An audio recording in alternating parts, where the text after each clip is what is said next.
ॐ नमोऽर्यन्ताणं नमो सिद्धाणं नमो आर्याणं नमो वज्रायाणं नमो लोहे सव्वसाहुणम्।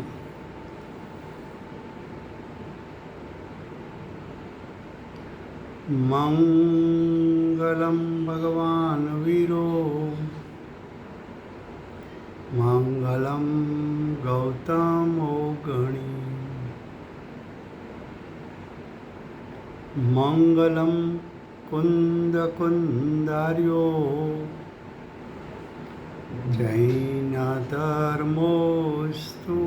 मङ्गलम्। ओंकार बिंदु संयुक्तं नित्यं जयन्ति योगिनः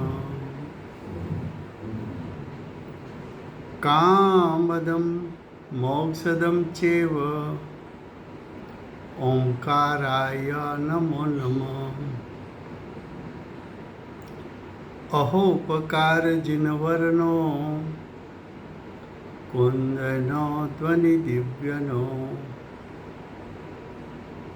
जीन कुंद ध्वनि आप्या अहो आ गुरु कहनो तुझ ज्ञान ध्यान नो रंग अमया दर्श रहो ओ शिव पद तक तुझ संग माता हाथ ग्रह।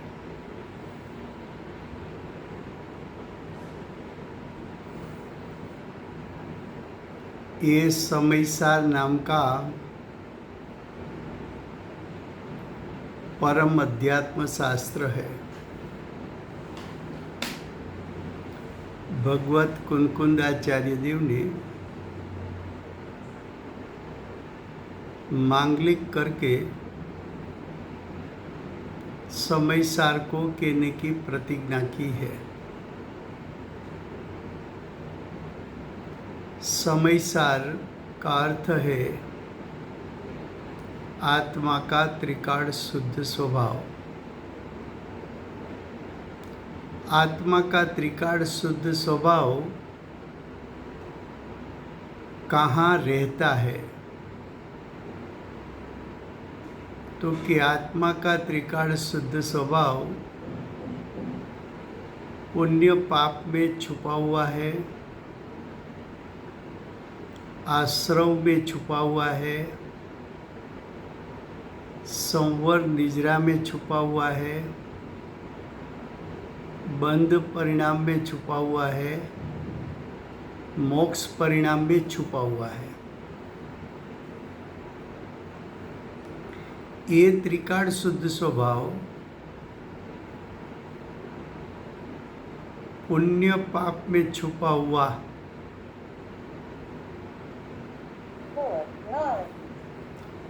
तो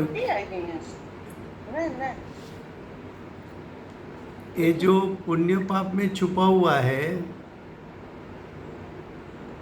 All participants are muted and they can unmute themselves. वो बात बताने के लिए आचार्य भगवान ने पुण्य पाप अधिकार की रचना की है। उसमें 145 गाथा चलती है। 145 गाथा का भावार्थ पैराग्राफ दूसरा फिर से गुजराती में।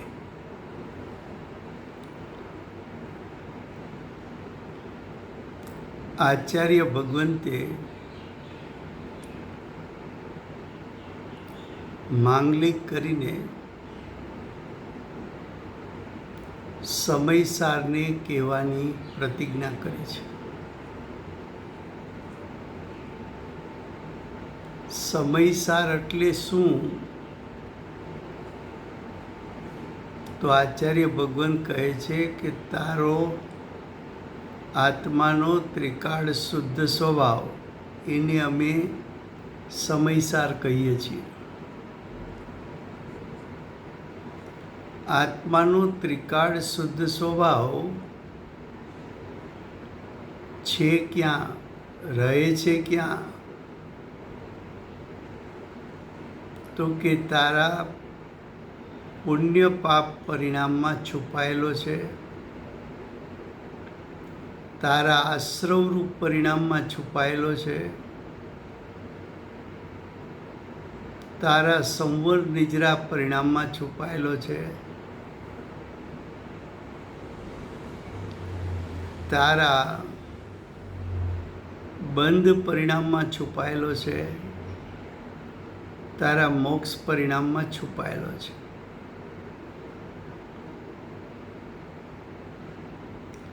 એ છુપાયેલો ત્રિકાળ શુદ્ધ સ્વભાવ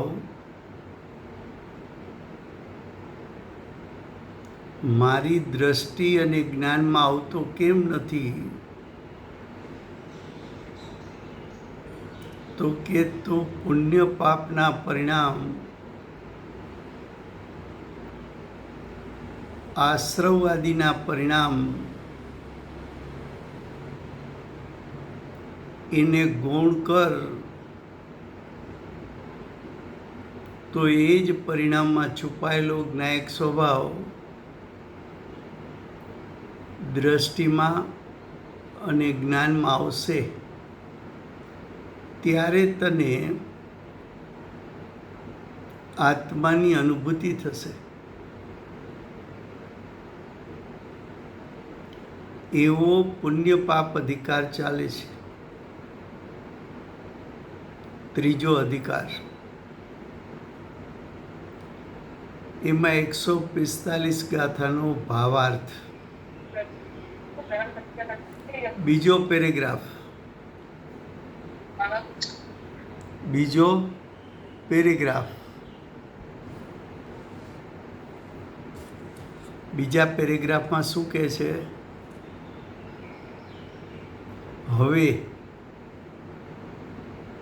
હવે શબ્દનો અર્થ છે કે પ્રથમ પેરેગ્રાફમાં શિષ્યએ એમ કહ્યું હતું કે શુભાશુભ ભાવનો હેતુનો ભેદ છે, શુભાશુભ ભાવના ભિન્ન ભિન્ન સ્વભાવ હોવાથી સ્વભાવ ભેદ છે, અને શુભાશુભ ભાવ એના વેદન અનુભવમાં પણ ભેદ છે, અને શુભાશુભ ભાવની ઉત્પત્તિમાં આશ્રયનો પણ ભેદ છે. એવું અજ્ઞાની જીવ કહે છે. એ અજ્ઞાની જીવે કહ્યું. હવે એનો ઉત્તર आचार्य भगवंत आपे छे.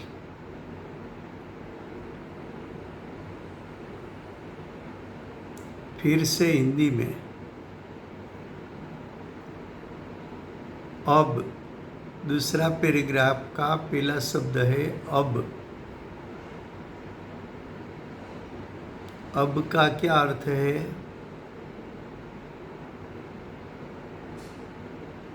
तो कि भावार्थ के प्रथम पैराग्राफ में शिष्य ने कहा था कि शुभ अशुभ कर्म उसका हेतु, उसका कारण भिन्न भिन्न है. शुभ अशुभ कर्म दोनों का स्वभाव भिन्न भिन्न है. तीसरा कहा था कि शुभ अशुभ कर्म का अनुभव भिन्न भिन्न है, और शुभ अशुभ कर्म दोनों भिन्न भिन्न आश्रय से उत्पन्न होते हैं. ऐसा अज्ञानी ने कहा था। इसके बारे में अब आचार्य भगवान क्या कहना चाहते हैं। तो पैराग्राफ दूसरा, ये भेद पक्ष का निषेध करने में आता है। आचार्य भगवान ने एक ज लाइનમાં અજ્ઞાનીએ કહેલો અભિપ્રાય, અજ્ઞાનીએ બતાવેલા ભેદ પક્ષ એનો નિષેધ કર્યો। એટલે કે જ્ઞાની એમ કહે છે કે શુભ અશુભ કર્મનો હેતુનો ભેદ નથી, શુભ અશુભ કર્મના સ્વભાવમાં ભેદ નથી, શુભ અશુભ કર્મના અનુભવનમાં ભેદ નથી, શુભ અશુભ કર્મ ને આશ્રયનો ભેદ નથી।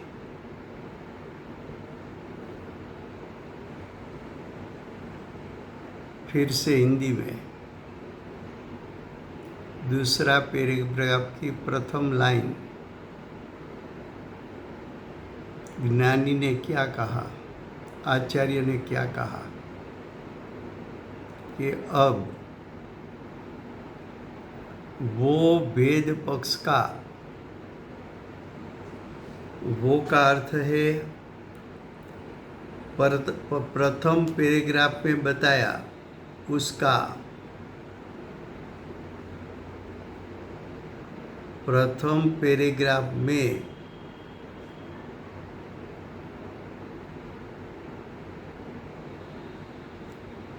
उसमें जो भेद पक्ष बताया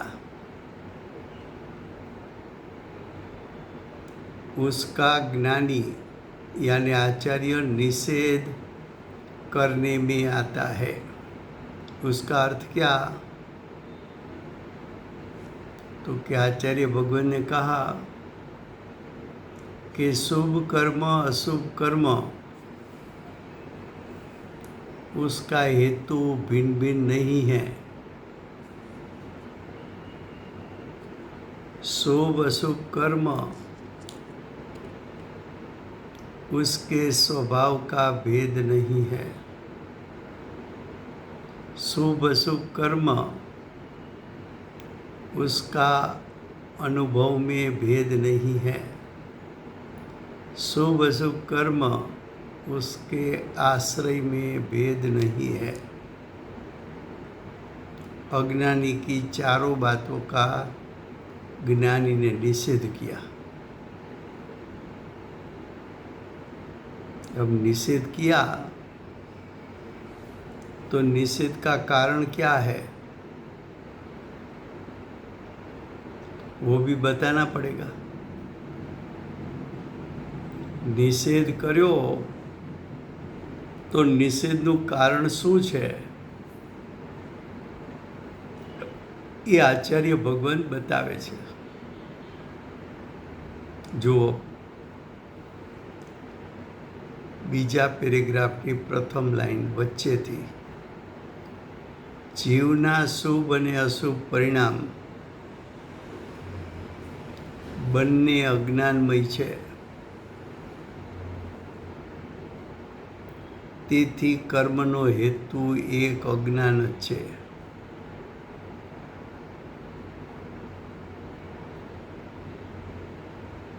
જ્ઞાની એમ કહે છે કે જીવના શુભ પરિણામ હોય કે અશુભ પરિણામ હોય એ ઉત્પન્ન થયા છે અજ્ઞાનમાંથી, અજ્ઞાનની ખાણમાંથી।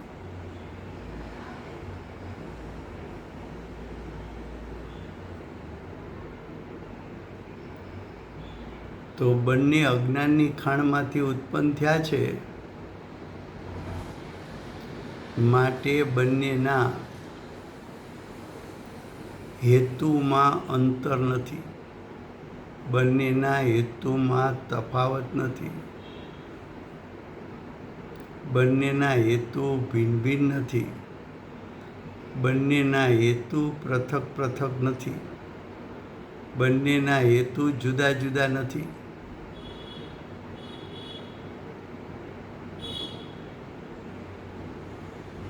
કેમ? તો કે અહીંયા અજ્ઞાનનો અર્થ શું છે? તો કે અજ્ઞાન એટલે મિથ્યા જ્ઞાન એવો અર્થ નથી કરવો. અહીંયા અજ્ઞાનનો અર્થ છે જેમાં જ્ઞાન નથી એને અજ્ઞાન કહેવામાં આવે છે. શુભ ભાવમાં જ્ઞાન નથી, અશુભ ભાવમાં જ્ઞાન નથી. શુભ ભાવ સ્વના સ્વરૂપને કે પરના સ્વરૂપને જાણતું નથી. અશુભ ભાવ પણ સ્વના સ્વરૂપને કે પરના સ્વરૂપને જાણતું નથી. માટે શુભ અશુભ બંને છે તો અજ્ઞાનમય. શુભ પરિણામમાં જ્ઞાનનો અંશ નથી, જ્ઞાનનો છાંટો નથી.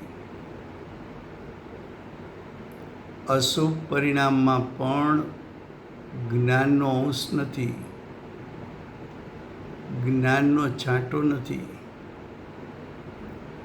શુભ અશુભ બંને પરિણામમાં જ્ઞાનનું કિરણ નથી.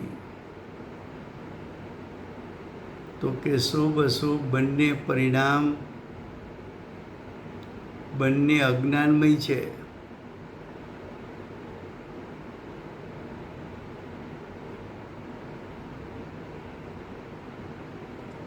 અને બંને પરિણામ શુભ પરિણામ હોય કે અશુભ પરિણામ હોય, બંને પરિણામ નવા કર્મના બંધનું કારણ છે. બંને પરિણામથી નવા કર્મ બંધાય છે.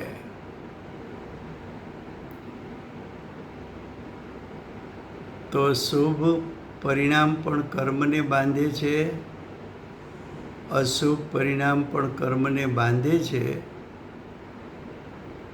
માટે શુભ કર્મ કે અશુભ કર્મ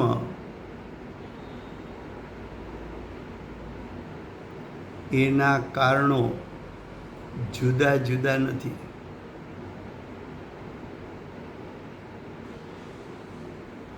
શુભ અશુભ ભાવ ક્યારે ઉત્પન્ન થાય છે? તો કે સ્વપરનો વિવેક નહીં હોવાથી અજ્ઞાનની ઉત્પત્તિ થતાં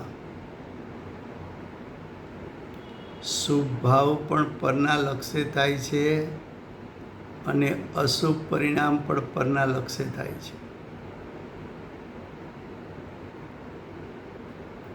આ શુભ અશુભ પરિણામને કારણે બંધાતા નવા કર્મો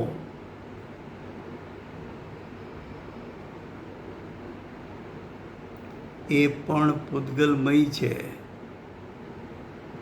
શુભ કર્મય પૂતગલમય, અશુભ કર્મ પણ પૂતગલમય.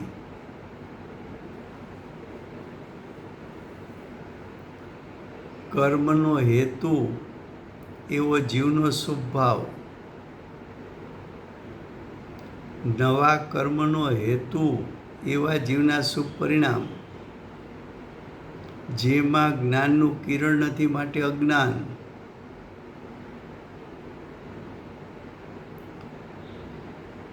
જીવના નવા કર્મના બંધનું કારણ અશુભ પરિણામ.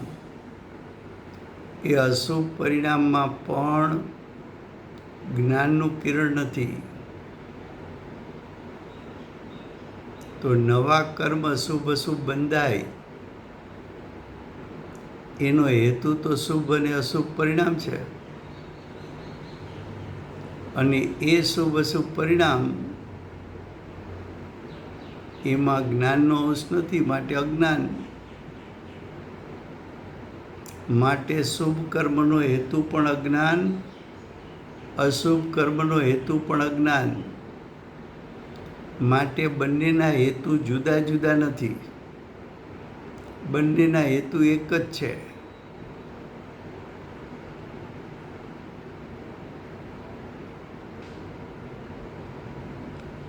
શુભ પરિણામ પણ અજ્ઞાનની ખાણમાંથી ઉત્પન્ન થયા છે,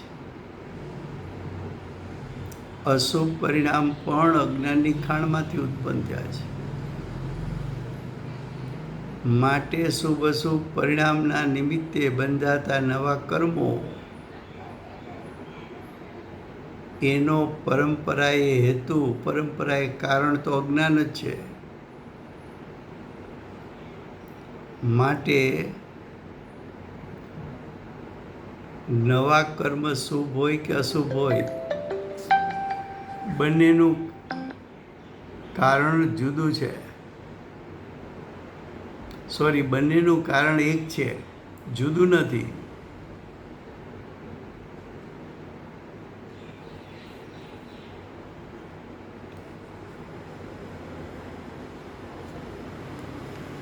શુભ કર્મનું ફળ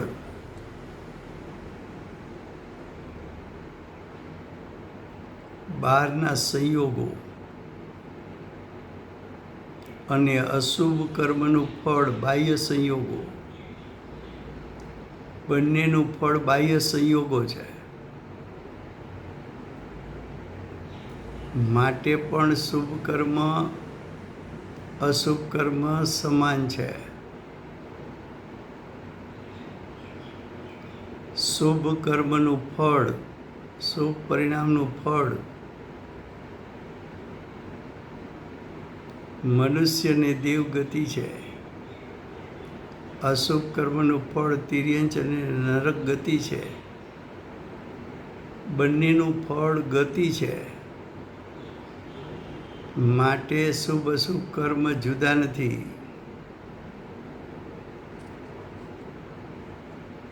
ખ્યાલમાં આવે છે? क्या कहा फिर से हिंदी में?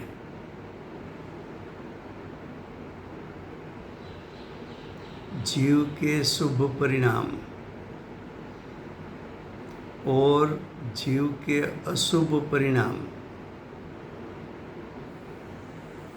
जो प्रथम लाइन दिया दूसरे पैराग्राफ की, उसमें आधी लाइन जाने दो, बाद में जो लिखा है उसमें से 2 वाक्य बनाओ. जीव का शुभ परिणाम, एक वाक्य.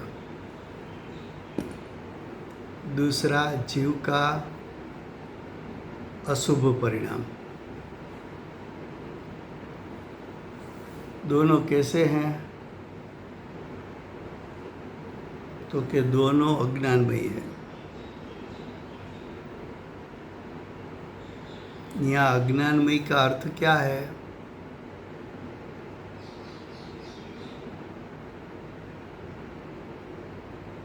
तो कि यहाँ अज्ञानमयी का अर्थ मिथ्यात्व ऐसा नहीं करने का है. अज्ञानी है वो मिथ्या दृष्टि, ऐसा अर्थ नहीं करना है. यहाँ अर्थ करना है कि जीव के शुभ परिणाम में भी ज्ञान नहीं है और जीव के अशुभ परिणाम में भी ज्ञान का अंश नहीं है, ज्ञान का किरण नहीं है. इसलिए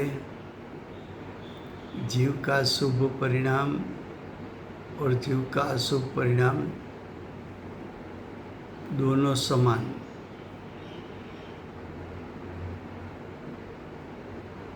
यहाँ जीव के शुभ अशुभ परिणाम की क्यों बात बताई? तो कि बताना है नए कर्म का जो बंधन होता है उसमें कारण का अर्थ है निमित्त कारण कौन है? तो कि जीव के शुभ परिणाम उसका निमित्त पाकर शुभ कर्म का बंधन होता है। तो जीव के शुभ परिणाम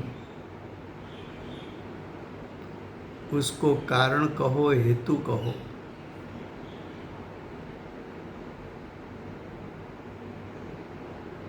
कौन सा कारण कौन सा हेतु? तो कि निमित्त कारण निमित्त हेतु। जीव के शुभ परिणाम को निमित्त क्यों कहा? कि जब जब जीव शुभ परिणाम रूप परिणमन करेगा तब तब उसका निमित्त पाकर नया कर्म शुभ कर्म रूप परिणमित होगा।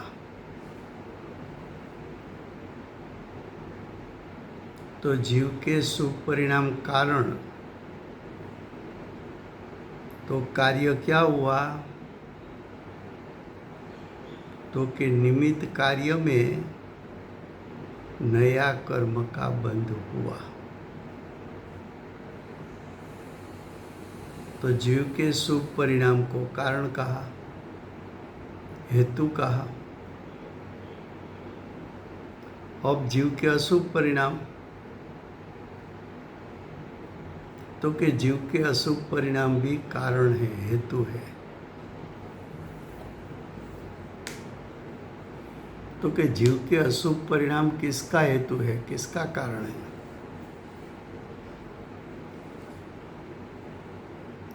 तो कि जीव का अशुभ परिणाम नया अशुभ कर्म का बंध उसमें कारण है, उसमें कारण है।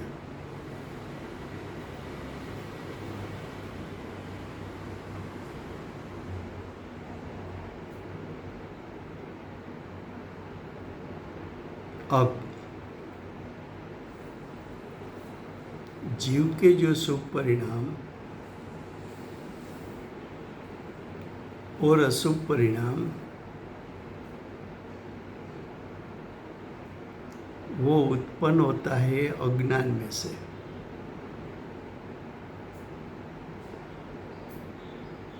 तो मूल कारण तो अज्ञान है।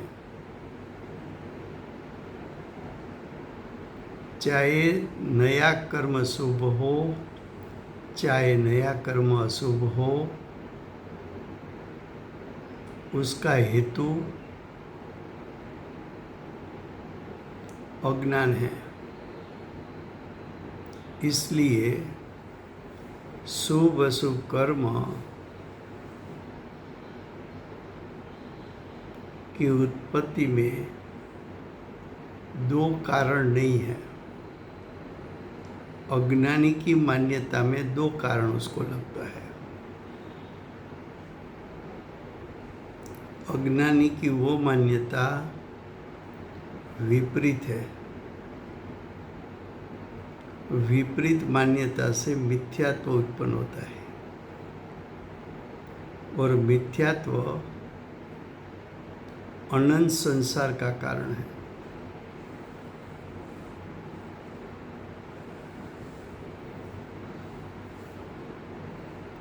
तो कि जीव का शुभ परिणाम उसमें भी ज्ञान का अंश नहीं, और जीव के शुभ परिणाम के फल में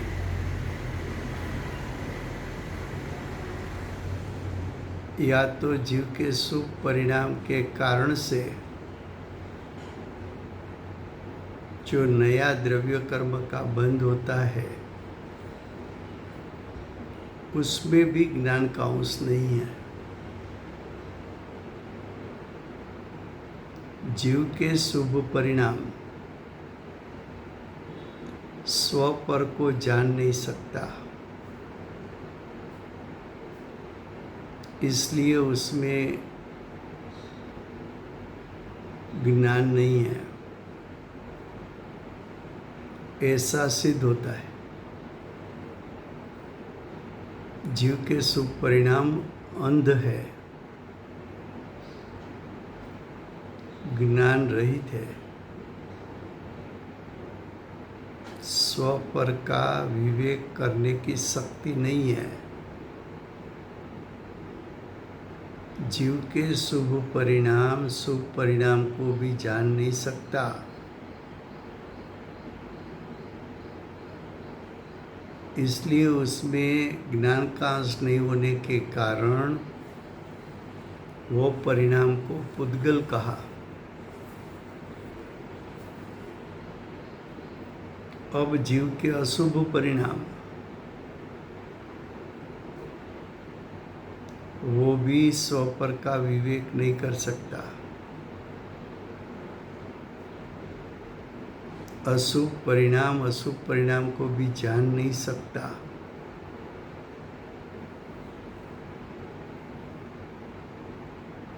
जीव के अशुभ परिणाम में ज्ञान का अंश, ज्ञान का किरण नहीं होने के कारण जीव के अशुभ परिणाम को भी अज्ञान कहा। तो शुभ परिणाम अशुभ परिणाम दोनों अज्ञानमय है, माटे इसलिए दोनों में अंतर नहीं है। एक बात, जीव का शुभ अशुभ परिणाम अज्ञान की खाण में से उत्पन्न होता है। वहाँ बताया था ना कि दोनों पुत्र चंडाल के हैं। भले एक बच्चा ब्राह्मण के यहाँ उछेर हुआ और एक बच्चा का उछेर चांडाल के यहाँ हुआ, लेकिन दोनों पुत्र किसके थे? तो के चांडाल के।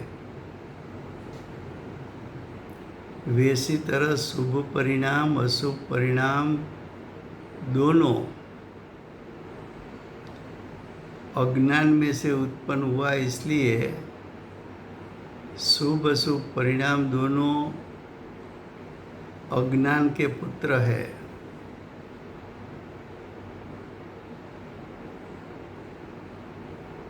अज्ञान में से शुभाशुभ भाव उत्पन्न होता है। अज्ञान में से शुभ परिणाम उत्पन्न हुआ, अज्ञान में से अशुभ परिणाम उत्पन्न हुआ, और ऐसे शुभ परिणाम का निमित्त पाकर शुभ नया कर्म का बंध हुआ, और अशुभ परिणाम का निमित्त पाकर अशुभ कर्म का नया बंध हुआ। तो शुभ अशुभ कर्म दोनों का परंपरा कारण तो अज्ञान है, इसलिए दोनों का हेतु समान है। ख्याल में आता है? एक बात हुई तो दोनों का हेतु समान है, इसलिए शुभ कर्म अशुभ कर्म समान है, एक ही है, भेद नहीं है।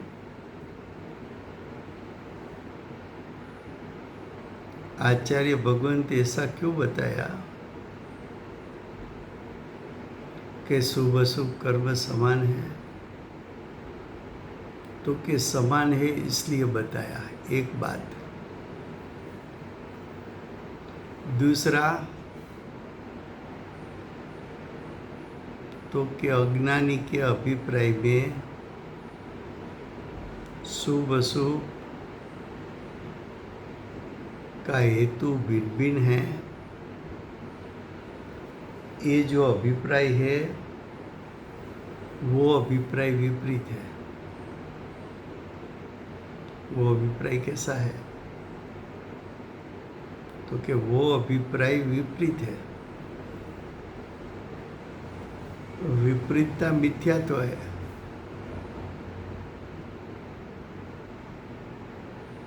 और मिथ्यात्व अनंत संसार का कारण है। तो मिथ्यात्व छुड़ाना है। तो कि वो मिथ्यात्व छूटेगा कब? तो कि जब अज्ञानी को मालूम पड़ा कि शुभ अशुभ परिणाम में तो ज्ञान का किरण नहीं है,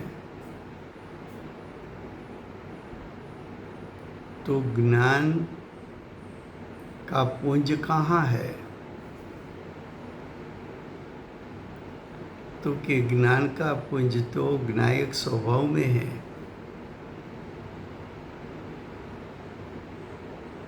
तो ज्ञान का पुंज ज्ञायक स्वभाव में है, तो मुझे शुभ अशुभ भाव यानी शुभ अशुभ परिणाम और शुभ अशुभ कर्म पर दृष्टि और उपयोग मैंने रखा है, उसको छोड़कर ज्ञान पुंज चैतन्य स्वरूप ज्ञान दर्शन का पिंड ऐसे ज्ञायक पर दृष्टि और उपयोग में रखूं तो मुझे सम्यक दर्शन सम्यक ज्ञान प्रकटता है।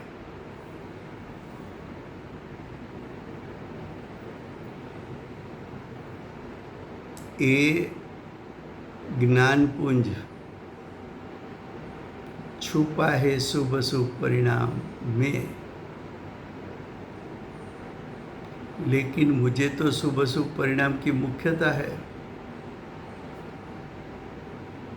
मुख्यता होने के कारण मेरा दृष्टि और उपयोग शुभ अशुभ परिणाम में रहता है। मैं उसमें ऊपना करता हूँ। शुभ अशुभ भाव को मेरा स्वरूप समझता हूँ। तब ज्ञानी ने कहा कि शुभ अशुभ परिणाम और उसके फल में प्रकट होते शुभ अशुभ कर्म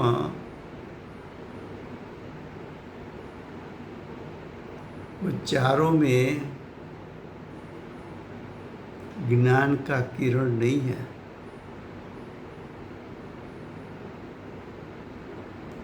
ज्ञान स्वभाव तो त्रिकाल शुद्धात्मा का है।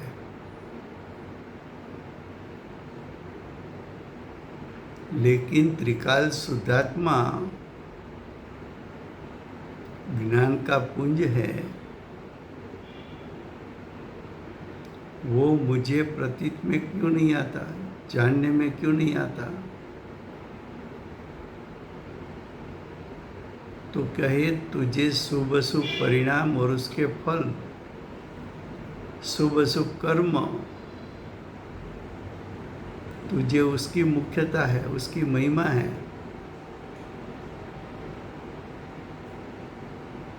तेरा लक्ष्य और उपयोग, तेरी दृष्टि और उपयोग शुभ अशुभ परिणाम पर है, और शुभ कर्म अशुभ कर्म के उदय में तो जुड़ जाता है।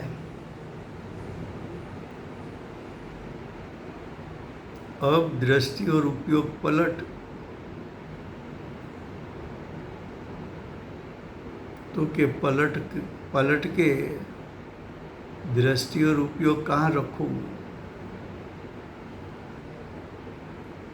तो के ज्ञान दर्शन में पुंज ज्ञायक स्वभाव है, वो तेरा त्रिकाल स्वरूप है।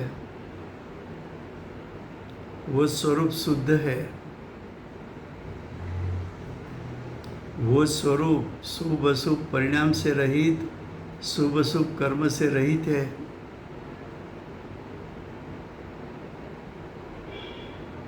उसकी पहले महिमा कर सविकल्प दशा में, और महिमा इतनी कर कि विकल्प छूट जाए और दृष्टि और उपयोग ज्ञायक स्वभाव में तन्मय हो जाए,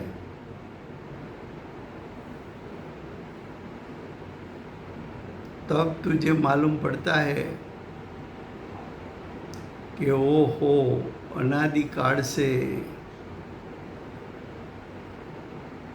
शुभ अशुभ परिणाम में छुपा हुआ मेरा परिपूर्ण वितराग स्वभाव, चैतन्यमय स्वभाव, ज्ञान दर्शनमय स्वभाव, अतीन्द्रिय ज्ञान और अतीन्द्रिय सुखमय स्वभाव मैंने कभी दृष्टि में उपयोग में लिया ही नहीं था। वो हाजरा हजूर तो था, उसकी उपस्थिति थी, उसकी विद्यमानता थी, वो अन्वयी रूप पड़ा था, वो ध्रुव स्वभाव है, प्रत्येक पर्याय में छुपा है, वो परम पारणामिक भाव प्रत्येक पर्याय में छुपा है, वो उत्पाद भी से रहित है, वो शुभ अशुभ भाव से रहित है, वो शुभ अशुभ कर्म से रहित है। उस पर दृष्टि और उपयोग जाने से अतीन्द्रिय ज्ञान, अतीन्द्रिय सुख वेदन में आने से अतीन्द्रिय ज्ञान और अतीन्द्रिय सुख मेरे ज्ञायक स्वभाव में कितना भरा पड़ा है, उसकी प्रतीति जब हुई तब मालूम पड़ा कि मेरा ज्ञायक स्वभाव तो सिद्ध समान है। तो आचार्य भगवान पुण्य पाप अधिकार में भी ज्ञायक स्वभाव को मुख्य करके उस पर दृष्टि और उपयोग लगाकर तो सम्यक दर्शन ज्ञान चरित्र प्रकट कर ले, ऐसा उपदेश देते हैं। क्या कहा देखो,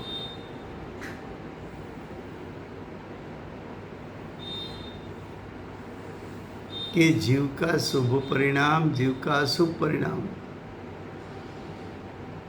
दोनों अज्ञान में ही है। इसलिए कर्म का हेतु एक अज्ञान ही है, माटे कर्म एक ही है।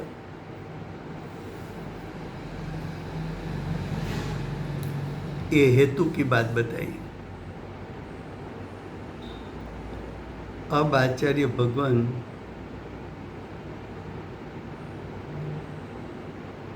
हेतु के बाद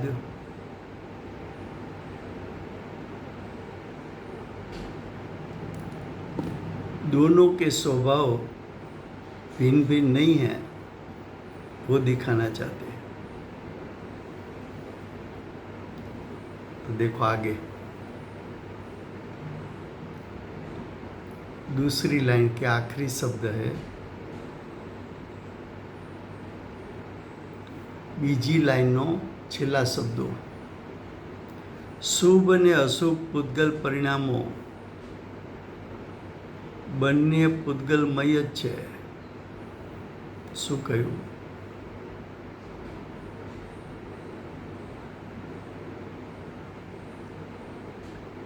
અજ્ઞાની એમ કહ્યું હતું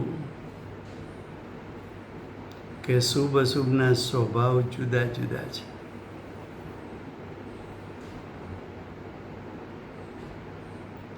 તો કે શુભ અશુભ પરિણામ એના સ્વભાવ પણ જુદા જુદા નથી,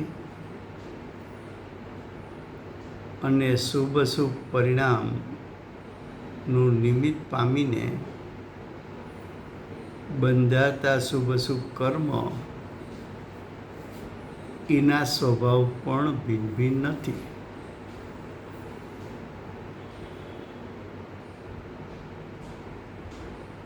તો કે એનું કારણ શું? તો કે શુભ પરિણામ પણ કર્મના ઉદયના લક્ષ્ય થાય છે, અને કર્મનો ઉદય પોતે પૂતગલ છે, એટલે પૂતગલના લક્ષ્ય થાય છે. અને અશુભ પરિણામ પણ કર્મના ઉદયના લક્ષ્ય થાય છે. એ કર્મનો ઉદય પણ પૂતગલ છે. તો કે શુભ અશુભ કર્મની ઉત્પત્તિ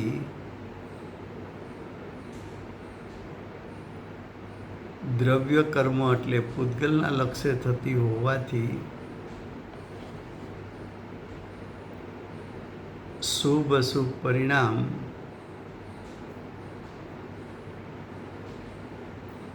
એમાં સ્વભાવ ભેદ નથી. બંને પૂતગલના લક્ષ્ય ઉત્પન્ન થયા હોવાથી પૂતગલ જ છે. બીજું કે શુભ અશુભ પરિણામના નિમિત્તે બંધાતું શુભ અને અશુભ કર્મ,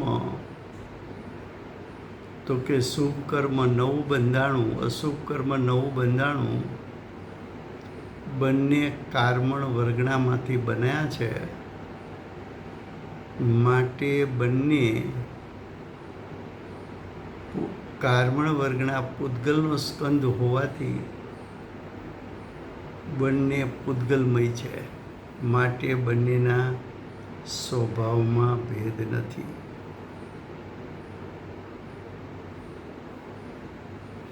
આ શુભ અશુભ કર્મના ફળ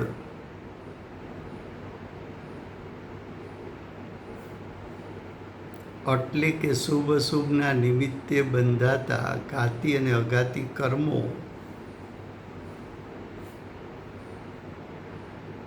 ઘાતી કર્મના ભેદ 47, અઘાતી કર્મના ભેદ 101, કુલ કર્મ 148.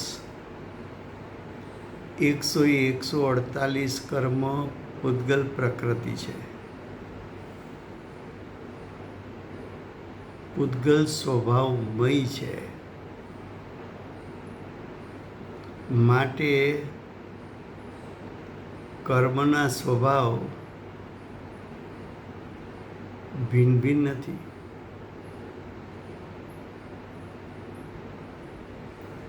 આ કર્મના ફળમાં ઉત્પન્ન થતું ઇન્દ્રિય સુખ અને ઇન્દ્રિય દુઃખ એકાંતે દુઃખ જ છે.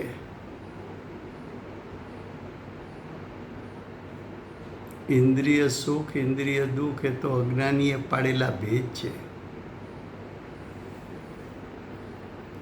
ઇન્દ્રિય સુખ પણ દુઃખ જ છે. ઇન્દ્રિય સુખ દુઃખ જ છે. માટે આ બંને કર્મો એનું ફળ એકાંતે દુઃખ હોવાથી બંનેના સ્વભાવ સમાન છે. બંનેના સ્વભાવમાં ભિન્નતા નથી.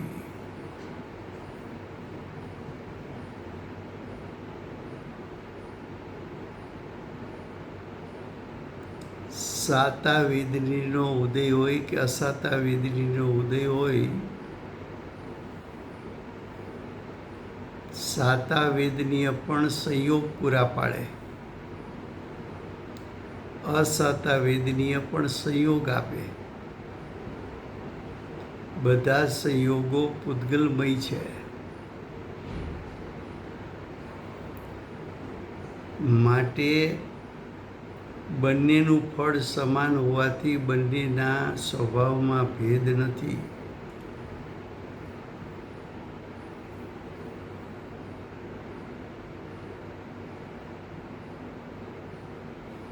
ઘાતી કર્મ કાર્મણ વર્ગણામાંથી નવા ઉત્પન્ન થયા છે. અઘાતી કર્મ પણ કાર્મણ વર્ગણામાંથી ઉત્પન્ન થયા છે. બધા પ્રકારની કાર્મણ વર્ગણા એ પૂતગલ જ છે, એ પૂતગલનું જ સ્વરૂપ છે. માટે બંને વચ્ચે અંતર નથી, બંનેના સ્વભાવ જુદા નથી.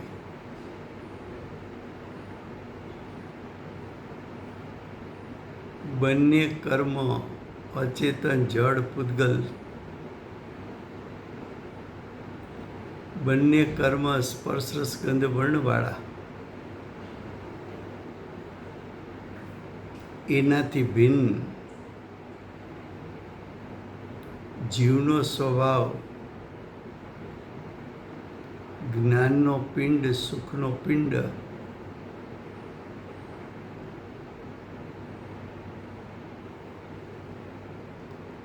ચાહે શુભ કર્મ હોય કે અશુભ કર્મ હોય,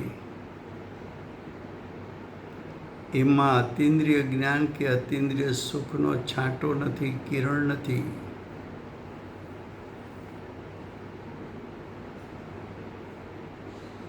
એ કર્મના ફળો જીવને મળતા નથી.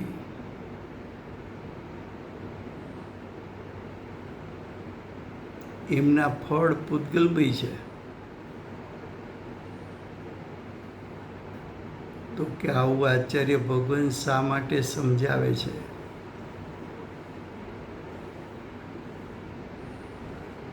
તો કે અજ્ઞાનીની માન્યતામાં એમ છે કે શુભ પરિણામ નો સ્વભાવ જુદો, અશુભ પરિણામનો સ્વભાવ જુદો. શુભ પરિણામનું ફળ સારું, અશુભ પરિણામનું ફળ ખરાબ. આવી માન્યતા અજ્ઞાનીની વિપરીત માન્યતા છે. વિપરીત માન્યતા તે મિથ્યાત્વ છે, અનંત સંસારનું કારણ છે. એ મિથ્યાત્વ છોડાવવું છે, અનંત સંસારનું કારણ છોડાવવું છે. માટે આચાર્ય ભગવાન કહે છે કે શુભ અશુભ કર્મ એની વચ્ચે સ્વભાવ ભેદ નથી.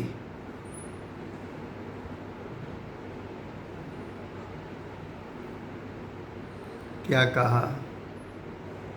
फिर से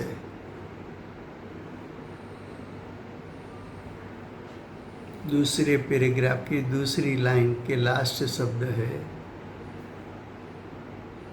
शुभ और अशुभ पूतगल परिणामों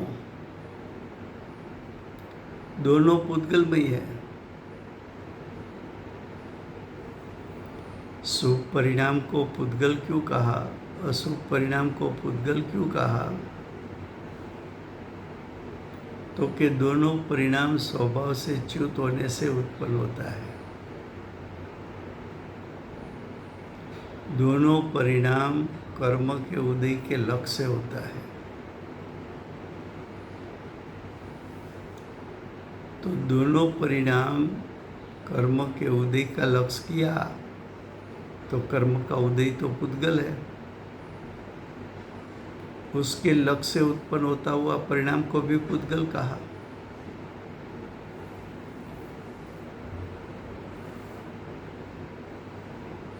वो परिणाम का निमित्त पाकर जो नया कर्म का बंध हुआ वो शुभ कर्म और अशुभ कर्म उसके स्वभाव भिन्न भिन्न नहीं है. क्यों? तो कि शुभ कर्म से बंधा हुआ कर्म सभी कर्म पूतगली है.